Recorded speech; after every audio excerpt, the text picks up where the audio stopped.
beberapa kali yang disampaikan ya yang ditanyakan kita yang ditanyakan dari yang majelis dia menjelaskan pendapatnya terkait kapan alat bukti surat dan sebagainya. Ada yang beda nggak Pak dengan yang ahli pidana yang Kurang lebih tidak itu berbeda sama yang dijelaskan karena memang penjabaran teori pidana. Untuk agenda besok Pak? Masih saksi aja cek dari sampai hari Jumat.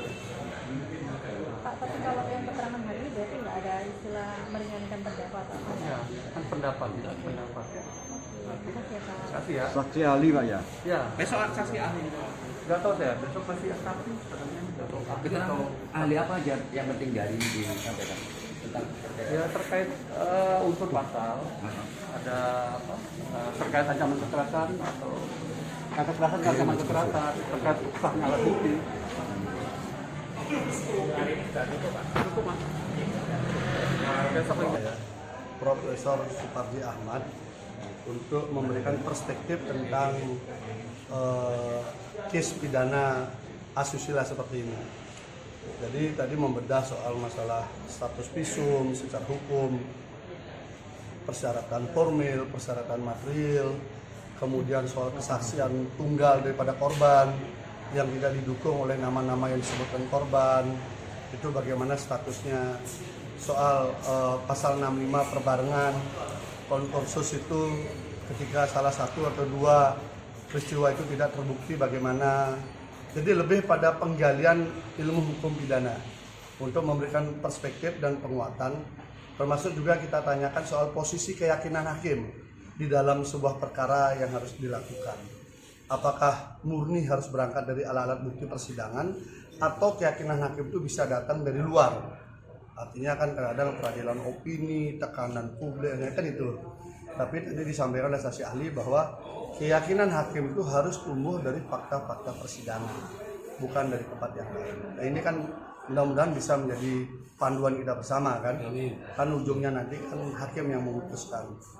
Begitu juga saya sempat coba menanyakan karena gregetan juga bagaimana sih caranya mengatasi sebuah rekayasa kasus hukum gitu loh, sehingga hukum kita ini tidak dipenuhi oleh rekayasa. Ada nggak mekanisme? Ternyata beliau kesulitan juga menggambarkan itu. Karena kalau polisinya menyimpang, udah ada polisi. Kalau dokternya menyimpang, ada dokter. Nah, saya tanya, ini kan satu rangkaian. Kalau misalnya satu rangkaian ketidaksempurnaan penyidikan dipaksakan bagaimana? Ya itu tampaknya belum ada instrumennya. Apalagi beberapa saksi yang sebenarnya memenuhi kualifikasi saksi palsu, sesuai dengan keterangan ahli tadi, itu sudah dilindungi oleh lembaga LPSK. Ini kan sudah terstruktur sistematis dan masif cara kerjanya. Jadi memang ada kekuatan yang tidak tampak yang bekerja. Dan ketika kami mencoba mengurai itu, tampaknya menghadapi tembok tebal juga.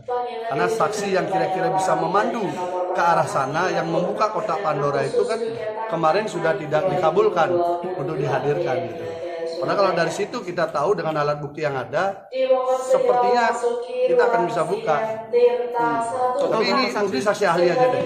Total sudah berapa saksi nggak saat ini? Pidana yang dihadirkan lagi apa keterangan ahli pidana yang kemarin itu kurang? Ya memberikan perspektif yang berbeda kan. Tapi ternyata hampir sama juga, khususnya soal validitas. Visum itu sama-sama kalau misalnya nggak memenuhi syarat validitas, nggak memenuhi syarat formil, memang nggak bisa dipakai. Istilahnya begini, ketika alat bukti itu meragukan, maka tidak bisa dipakai untuk meyakinkan. Nah, kira-kira gitu. Kalau alat bukti itu meragukan, maka tidak bisa dipakai untuk meyakinkan. Maka alat bukti itu harus meyakinkan untuk bisa muncul sebuah keyakinan peristiwa. Keterangan apa yang meringankan terdakwa kali ini? Hampir semua perspektif yang tadi kita tanyakan akhirnya dijawab memang hampir sama dengan yang kita bayangkan. Artinya kalau orang tidak cukup bukti, kemudian peristiwa saksinya yang tidak kuat, kemudian dakwaannya yang tidak sesuai dengan fakta, itu memang terungkap semua bahwa memang tidak bisa. Maka terdakwa berhak untuk mendapatkan keadilan. Kira-kira begitu.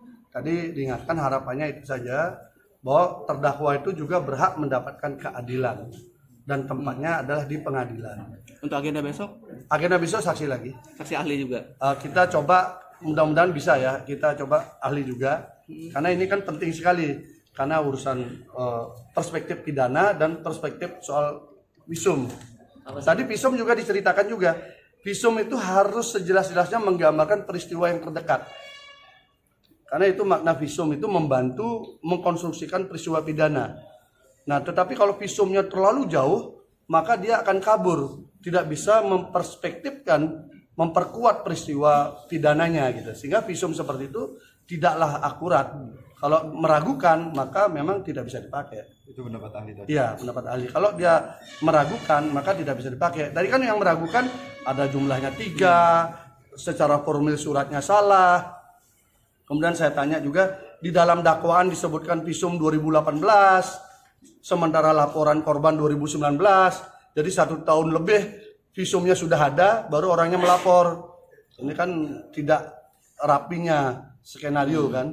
Kemudian 2019 ada lagi visum berikutnya setelah melapor. Ini bagaimana? Makanya ketidaksesuaian, prosesnya, keraguan-raguannya itu disampaikan. Kesimpulannya begini, kalau alat bukti itu meragukan, maka tidak bisa dipakai untuk meyakinkan.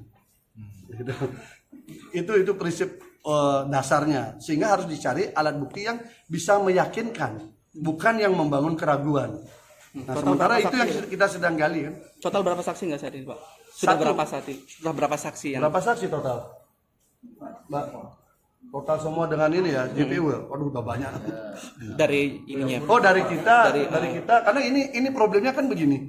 Saksi yang kita hadirkan kan ada saksi yang ada di BAP, yang sebenarnya menjadi kewajiban JPU. Tapi JPU kan enggak mau menghadirkan. Kami harus cari, memang tidak semua bisa kami hadirkan. Tapi mau bagaimana lagi? Tetapi tadi dijelaskan, saksi yang tidak dihadirkan di dalam persidangan tidak bisa dipakai. Karena semua perhitungan alat bukti adalah yang hadir di persidangan. Itu ahli mengatakan begitu. Jadi kalau itu tidak ada di persidangan, maka tidak bisa dipakai. Kan banyak tuh alat buktinya banyak, saksinya banyak, tapi tidak dihadirkan. Padahal kita ingin hadirkan aja semua biar sekalian kita bisa uji kan. Tapi kan takut, kayak saksi yang sudah dihadirkan tuh malah memperkuat terdakwa. Pak, mau tanya, kalau awalnya benarkah di BAP itu 5 korban menjadi 1? Di BAP, di dakwaan hanya 1, 5 tuh ada di Kapolda. Bukan di BAP ya? Di Kapolda, Pak Niko yang ngomong di media. Catat itu. Pak, bisa berubah jadi 1 secara hukum? Pak Niko yang ngomong di media bahwa ada 5 korban, berkasnya dibawa ke kejaksaan. Masuk pengadilan tinggal 1. Itu faktanya. Capek juga kita. Agenda selanjutnya Kamis ya? Hah? Agenda selanjutnya nanti? Ya, besok juga. Oh besok ya? Besok. Oke. Pokoknya sampai Jumat. Ahli apa Pak? Besok ahli apa Pak? Adalah. Oke. Takutnya nanti kalau kita bilang, ngerti lah. Ya, makasih. Ya membangun perspektif bersama tentang pidana itu seperti apa. Kan perlu juga kan. Kadang kita perlu disegarkan juga oleh pakar hukum kan. Karena rutinitas kadang kita salah perspektif kan membaca. Ilmu-ilmu hukum kan berkembang. Oh, satu hal lagi tadi dikatakan soal kekerasan dan ancaman kekerasan. Kalau dalam KUHP itu ancaman kekerasan itu harus dalam bentuk ancaman menuju ke fisik. Karena itu KUHP itu dari peninggalan zaman Belanda. Beda dengan undang-undang KDRT, tidak pidana kekerasan seksual yang baru ya, di mana psikis kan masuk di dalamnya. Ini kan pasalnya pasal KUHP kan. Ya itu selama tidak bisa dibuktikan di dalam persidangan tidak bisa dipakai. Tadi tegas sampaikan semua struktur ancaman apalagi melalui alat-alat medsos dan sebagainya harus bisa dihadirkan di persidangan. Selama tidak bisa dia dihadirkan di persidangan tidak dianggap sebagai sebuah alat bukti. Karena dia nggak hadir di persidangan dan memang nggak ada sampai sekarang. Sampai sekarang ancaman yang WA itu belum pernah bisa dihadirkan di sidang. Sampai sekarang. Tapi keyakinan yang terbentuk itu harus berdasarkan alat bukti. Sebaliknya juga alat bukti yang membentuk itu juga harus melahirkan keyakinan. Keyakinan juga harus berdasarkan alat bukti. Jadi harus saling melengkapi. Yakin berdasarkan alat bukti melahirkan sebuah keyakinan. Gitu. Keyakinan semata tidak bisa. Alat bukti kalau tidak yakin pun juga berarti kan tidak bisa juga. Gitu, ya. Maaf Prof, selama sidang sampai dengan sekarang sampai saat 19 kemarin itu dari saksi kan masih yang diajukan dari saksi pihak JPU itu kan bukan saksi yang mengalami atau yang mengetahui persis ini gimana? Ya, sebetulnya kalau secara formil itu tidak memenuhi kualifikasi sebagai saksi, karena secara formil saksi itu kan harus secara material, maksud saya harus melihat, mengalami dan mendengarkan secara langsung. Tidak bisa katanya kan gitu. Satu itu. Dan yang kedua, juga saksi itu seandainya tidak mengetahui pun itu harus benar gitu loh, bersesuaian antara saksi satu dengan saksi yang lain. Ketidakbenaran saksi satu dengan saksi yang lain itu kan menunjukkan bahwa kesaksiannya tidak benar sesuai dengan fakta. Seseorang melihat suatu masalah yang sama, kalau memang tahu semuanya berarti kan ceritanya sama.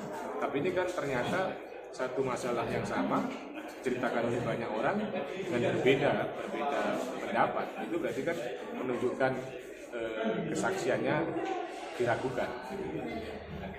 Kemarin itu Pak Gede sempat berngasih pernyataan ya. Ini baru pertama kali katanya beliau itu melihat ada seorang kuasa hukum menjadi saksi. Apakah memang diperkenankan seperti itu atau memang ada kejanggalan? Ya, tadi kan jaksa juga nanya kan apa ada larangan misalnya seorang kuasa hukum menjadi saksi. Ya, secara eksplisit tidak disebutkan seperti itu. Kuasa hukum dilarang jadi saksi, tidak disebut seperti itu. Tetapi kan secara material kan saksi itu kan harus objektif kan, tidak boleh ada konflik of interest kan. Maka untuk menjamin objektivitas dan mencegah konflik of interest tadi itu harus dipastikan bahwa saksi tadi tidak punya ketergantungan, tidak adanya hubungan keluarga, hubungan pekerjaan, sehingga yang disampaikan adalah fakta. Jadi bukan kepentingan dari korban, tetapi yang disampaikan adalah fakta. Kalau yang disampaikan korban adalah fakta, nggak ada masalah. Tetapi kalau yang disampaikan korban bukan fakta, maka kesaksiannya kan menjadi tidak benar, gitu, karena tidak sesuai dengan fakta.